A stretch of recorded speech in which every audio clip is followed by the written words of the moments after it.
પારસીઓને ક્યારેય રેશન કાર્ડની લાઈનમાં ઊભેલા જોયા છે? નથી જોયા. પારસીઓને ક્યારેય ગરીબીમાં જીવતા જોયા છે? નથી જોયા. તેનું કારણ છે તેમની સકારાત્મક વિચારધારા. પારસીઓ સારું વિચારે છે, સકારાત્મક વિચારે છે, એના કારણે મોટા ભાગના પારસીઓ કાં તો અમીર છે અથવા અપર મિડલ ક્લાસ છે. તેના ઓપોઝિટ ઉદાહરણ તરીકે પાકિસ્તાન લઈ લો. પાકિસ્તાનના કવિઓ સતત નેગેટિવ લખે છે, નેગેટિવ બોલે છે, તેની જનતા નેગેટિવ વાંચે છે અને નેગેટિવ સાંભળે છે. એનું પરિણામ એ આવ્યું છે કે આઝાદીના 75 વર્ષ પછી પાકિસ્તાન સાવ કંગાળ અને બરબાદીની હાલતમાં છે. જેવો ડેટા તમે અહીંયા ફીડ કરશો એવા તમે બનશો.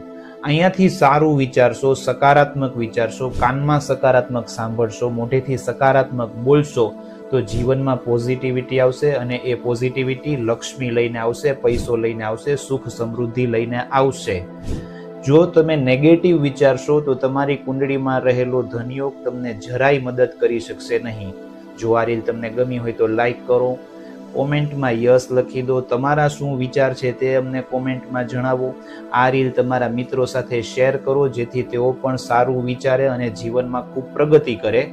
આ રીલ તમારા મિત્રો સાથે શેર કરી દેજો. અમારું પેજ ફોલો કરો. ધન્યવાદ. જય શ્રી કૃષ્ણ.